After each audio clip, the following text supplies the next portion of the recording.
a tattoo. I'll always have you. My inhibitions fade away.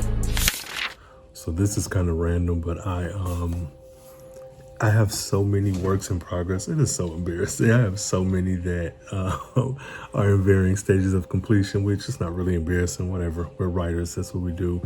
There is a book.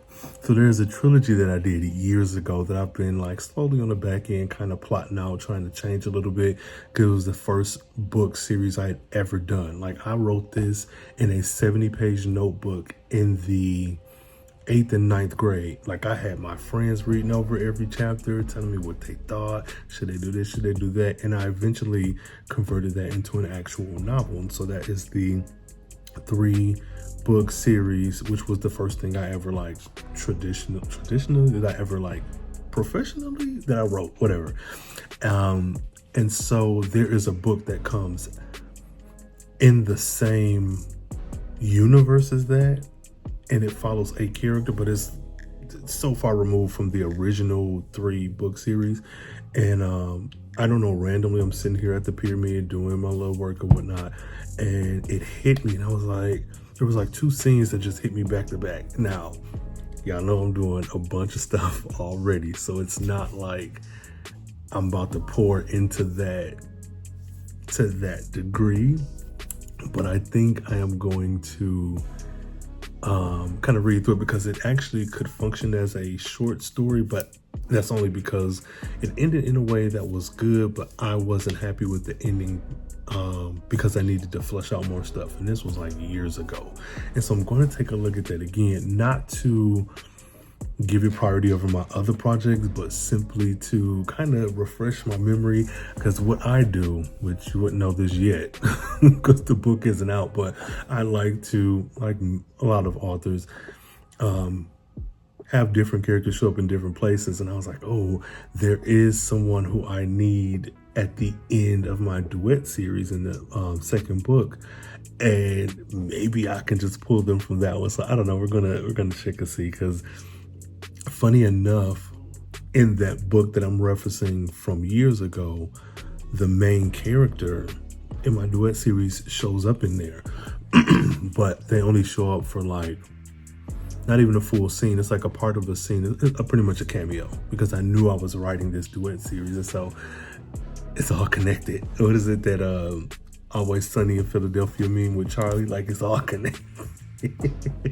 I was just sitting there like, bruh, I really have a lot of words under my belt.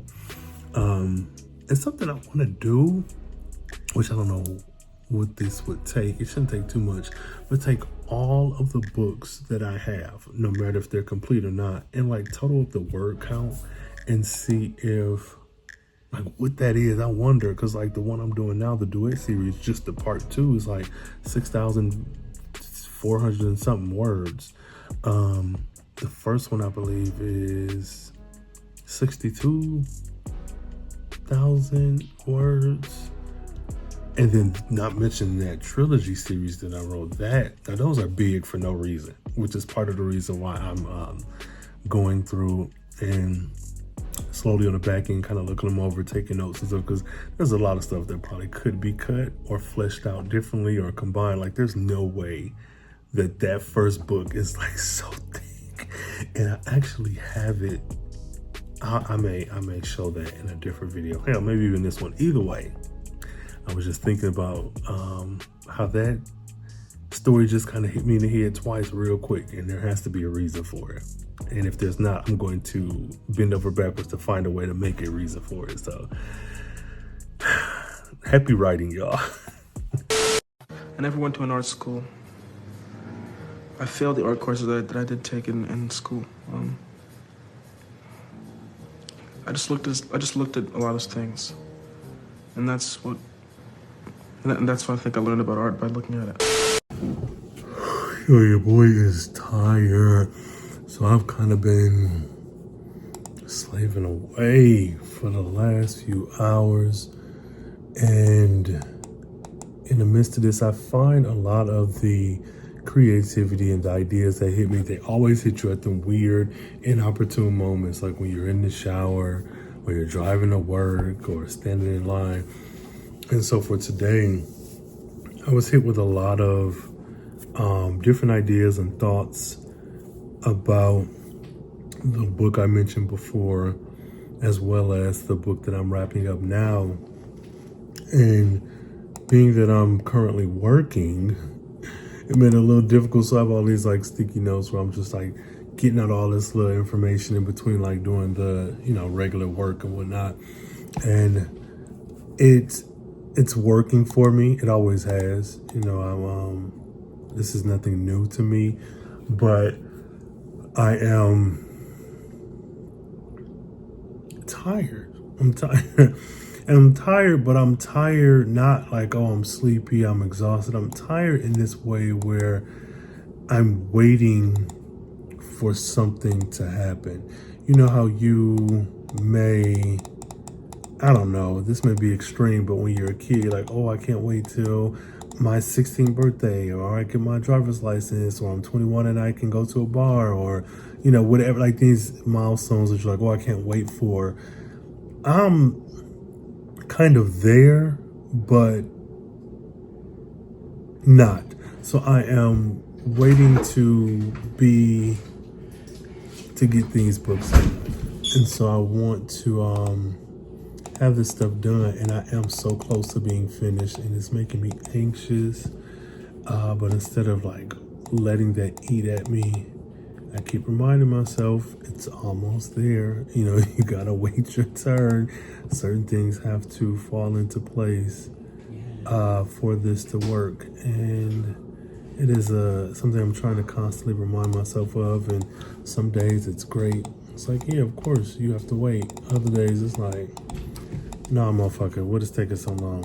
You need to go do this shit right now. And as ideal as that would be, you can only do what you can do. And what you can do is what you can do now. So my little words of wisdom. So while I'm doing this work and I'm able to jot down these ideas and kind of plan out these books and these stories and pivot and this and that, like that's all I can do. So a lot of the frustration that I might have with myself for not having things done at a certain time, it's like, bruh, chill, you will be okay. So that's my little check-in. That's what I'm doing now, is on my little breaks, just working on getting this book together. And I am going to get the other manuscript, the other book that I wrote, because that story has been weighing on my mind all day. So that's where we are now. Keep my hand in the fire. Won't learn my lesson till I let it burn, but never lose my desire.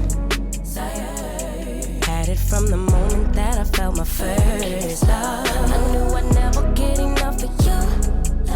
I'll take the risk like I'm bulletproof. Shots in my heart, but it bleeds the truth. A part of every little thing I do.